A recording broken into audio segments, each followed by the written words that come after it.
If you've ever wanted to run a sandbox game, you know that they can be a bit of work. You need to build out your map, you need to key your locations, and you need to do some front-loaded prep work before you can get the game even started. That can feel like a lot of work and it feels daunting for some game masters.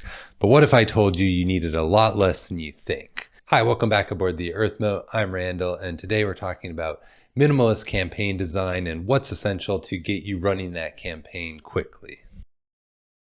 For this video, I'll be talking about the details in terms of a hex crawl sandbox, but the details really are the same if you're trying to run a point crawl or a mega dungeon as well. First, we need to decide how big of a map do we need to get started. At the most basic level, I think we can borrow the advice of Chicago Wiz in that you just need 3 hexes. Well, technically 4 hexes because you should have a starting safe haven for your players as well. Whether that's a hamlet, a village, or a town, that's kind of up to your preference. But you'll want somewhere where they can go and rest and have a kind of civilized location to stay at. But to Chicago Wizard's point, you'll want to come up with 3 areas of content for your players to check out. 3 adventuring locations, if you will. By developing out these adventuring locations, you're offering your players enough choices to get started so they have that kind of agency, but it also keeps your scope small as you're developing the campaign, so you aren't toiling away at your desk for days or weeks before your campaign's even ready to play. If you're running a point crawl, then the 3 locations is no different than a hex crawl. You're just kind of connecting them by lines rather than hexes. And if you're running a mega dungeon, well, you're going to want to probably build out 3 distinct zones or areas in your dungeon for your players to check out and explore, whether that's 3 separate levels or just portions of a larger dungeon level. That's up for you to decide, but you just kind of want 3 distinct zones. For your adventure locations, you are probably going to want to create or find a map for use. Dungeons probably want a map so you can kind of key that out and have that ready to go. If one of your locations is something simple like a wolf's den, then that's probably pretty simple. You could sketch out a couple different caves or areas that the wolves might be living in. That wouldn't really require too detailed of a map. If I'm trying to be a minimalist, I'm definitely borrowing pre-made maps that are available online. I really like Dyson Logos. He has a whole treasure trove of awesome maps that he puts up online available for free, but there are lots of others out there that are available too. Once you have your map, you're going to want to key out your different adventure locations. Make sure you have enough interesting ideas and materials for your players to run through a couple of sessions. You could rely on pre-made modules if you want, or you could build out your own bespoke adventure locations that are approximately 5 to 15 rooms each. That would probably give you enough material to run at least 3 sessions. But of course, that's going to depend a little bit on the pace of your party's play and then also how long your sessions are running for. We can rely on rule sets like Old School Essentials dungeon stocking tables to help us determine what the content of our room should be. I, of course, love World Without Numbers Game Master tools, so I'd be rolling on them all the time to get different ideas and inspiration for what my different locations have and contain and what they're about. The point here is use what tools you have available to you, use which ones you're comfortable with, and really kind of get to building with that, because that's going to help you keep down that prep time and really kind of be minimalist in your design work. Once you have your 3 areas of exploration and your key to run them, congratulations, you've just completed about 80% of the work that you needed to start your new campaign. Now let's go ahead and talk about what the other 20% is. But before we get to that, did you know that only about 20% of you hit the like button on any of my videos? You can help improve those numbers by hitting the like button on this video. It really does help out a lot. Next, we need to make our main supporting material. This is really going to help us run the game at the table. First, we want to make sure we've decided on any different types of procedural rules that we're going to be using to run our campaign. For example, how does traveling work in a hex crawl? What's your process flow? When do you check for getting lost? What about checking for random encounters, foraging for food, and so on? Likewise, how does adventuring in a dungeon work? Do you use dungeon turns? When do you check for random encounters? How long does a torch last? You need to make decisions on all of these different rules. The good news here is that your selected rule set should have a lot of these already spelled out for you. In that case, you just need to familiarize yourself with them. Make note of any changes that you are making and have any reference sheets that you need ready to go to run the game. Because we're trying to be minimalist here, I'd recommend running your preferred game system as close to rules as written as possible. The main exceptions here being that if you're already very familiar with the game and you know that there are things about it you don't like or don't work quite as well as you wished, then go ahead and make the changes. But that should be pretty low effort for you because you've already thought about this in the past, you've already done it in the past, you just need to formalize it. Once you have the procedures down, it's time to move on to making your random tables. You're going to need a couple of different types of main tables to run your sandbox game. First, you're going to need random encounter tables. This will be useful as your players are running into encounters as they're exploring your sandbox game. Minimalism dictates that we should be using the pre-built random encounter tables in your game system of choice. I play Old School Essentials or Swords and Wizardry, both of which have random encounter tables already built in them, so I'm mostly good to go. The only thing I'm really going to do here is jot down some details on the humanoids so I can add some additional color or context to my campaign world.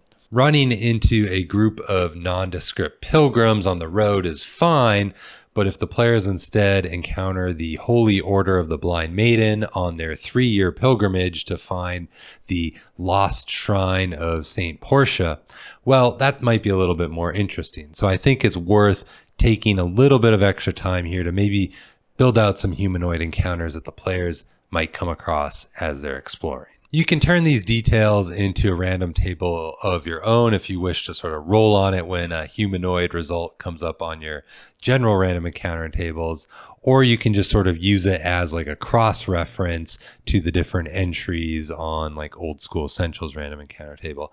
It's up to you, whatever makes sense or feels right to you, go ahead and do that. It could also be useful to make some notable monsters too. However, say for example, we wanted to make a notable dragon, but there's probably only a small chance of a dragon appearing on the generic random encounter tables. So the odds of it showing up are pretty low. And as a result, our effort might be wasted in this case. I think we'd probably be better off making any notable monsters have a designated lair the players could visit as one of our points of interest at this point on the map. Next, we're going to want to make a rumor table for our setting. At this point, we only have a few things to go off of. We have our 3 keyed locations, we have their surrounding geography, we have the safe haven, we have the treasures that reside within the different keyed locations, we have the monsters that reside within those different locations, and we have the humanoid groups that we wrote up for our random encounters. Based off of that, we're going to want to try and put together our rumor table. The size at this point is up to you. I'd probably try for 10 to 12 rumors, and that would allow me to make a D10 or D12 table to roll off of. At this point, I recommend putting more weight on rumors about the adventure locations and the treasures that reside within them. We're trying to entice the players to check out these 3 locations we've built so far, so giving them some clues and some information about the treasure that's within them is going to get them excited to go and check them out. In this case, we're trying to kind of use these rumors a bit like adventure hooks.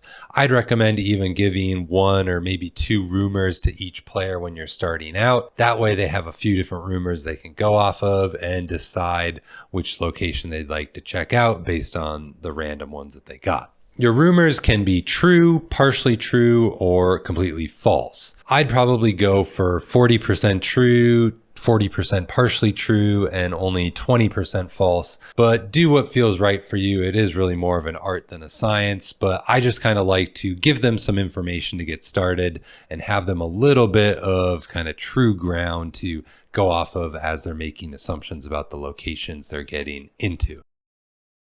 Lastly, you could argue that step 4 is potentially optional, but I think we need to make a quick write-up to entice our players to be interested in the campaign we're trying to run.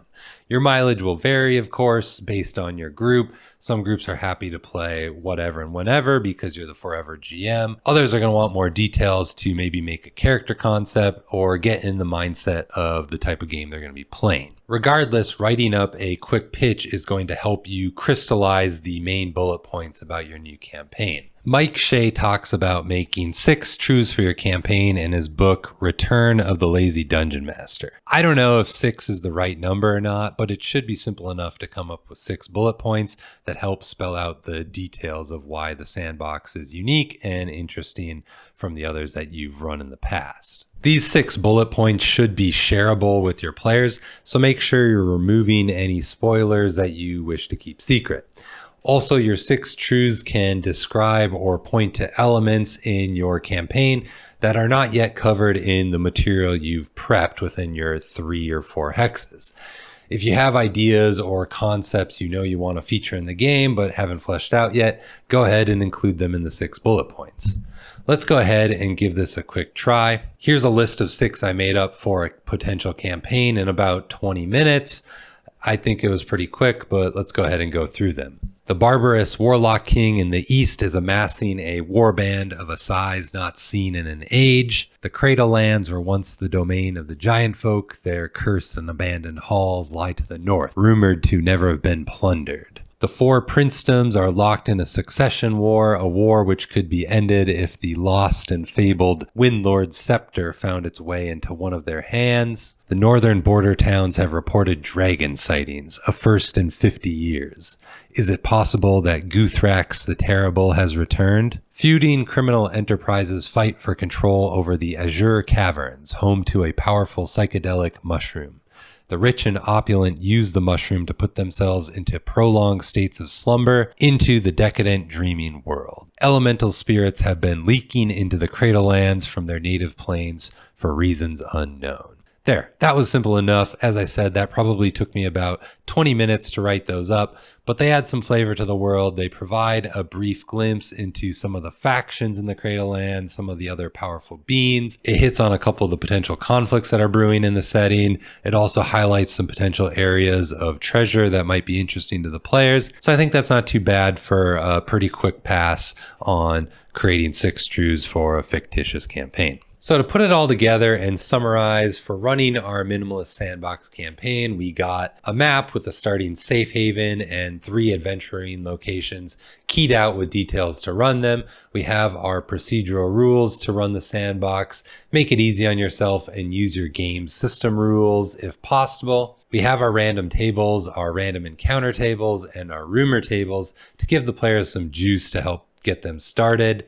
Have the rumor tables focus on your 3 adventuring locations for now. You can update them with fresh rumors pointing to additional locations once you've worked on that material and continued to further build out your setting. Lastly, we have our campaign pitch. This helps our players get in the mindset of the game we're running for them, and it helps narrow our focus on what type of content we should make for our sandbox as we go into the future. I think if you've got that minimalist design down, you can get a bespoke campaign up and running really quick.